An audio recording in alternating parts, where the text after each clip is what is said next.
మావా ఒక విషయం సూటిగా మాట్లాడతా వింటావా? మొబైల్లో పోన్ వీడియోస్ చూసి అలవాటుందా? దాంతోపాటు బనానా బ్లాస్ట్ కూడా చేస్తావా? అయితే ఇది నీకోసమే మావా. మన మెదడు సహజంగా డోపమిన్ అనే కెమికల్ రిలీజ్ చేయడం వల్ల హై ఫీల్ అవుతాం. మనకు ఉత్సాహం, ప్రేరణ ఇచ్చేది ఈ కెమికలే.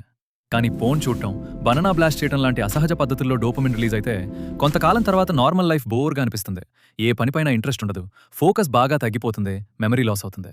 కారణం లేకుండా ఆందోళన పడటం, ఓవర్ థింక్ చేయటం, సెల్ఫ్ కాన్ఫిడెన్స్ పోయి నలుగురితో కలవలేకపోవటం వల్ల స్టడీ, కెరీర్లో చాలా నష్టపోతాం మావా. ఇది నీ వీక్నెస్ కాదు మావా, నీ మెదడు అడిక్షన్ వల్ల జరిగే మార్పు. క్రమంగా నీ మెదడు నీ బాడీని కూడా నాశనం చేస్తుంది. లో ఎనర్జీ, స్లీప్ సైకిల్ డిస్టర్బ్ అవడం జరుగుతుంది. పెళ్లైన వాళ్ళల్లో సెక్షువల్ లైఫ్ ఇంపాక్ట్ అవుతుంది. లిబిడో తగ్గటం, ఇరెక్షన్ సమస్యలు వస్తాయి. స్ట్రెస్ నుండి తప్పించుకోవడానికి ఫోన్ చూసి టెంపరరీ రిలీఫ్ పొందితే గిల్టీ ఫీలింగ్ వచ్చి మరింత స్ట్రెస్ అవడం జరుగుతుంది. ఇలా ఒక ట్రాప్లో ఇరుక్కుపోతావు. దాంతో ఇమోషనల్ ఇంబ్యాలెన్స్ అవడం, డిసిప్లిన్ లేకపోవడం, రిలేషన్స్ దెబ్బతినడం జరుగుతుంది. నీకు ఈ ట్రాప్ అర్థమయ్యేసరికి జరగాల్సిన నష్టం జరిగిపోతుంది మావా.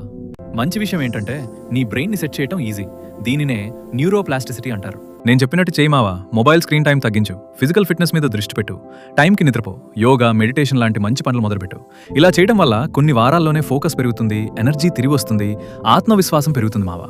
పాన్ అడిక్షన్ నేరం కాదు, కానీ దాన్ని నిర్లక్ష్యం చేస్తే నీ లైఫ్నే తలక్రిందులు చేస్తుంది.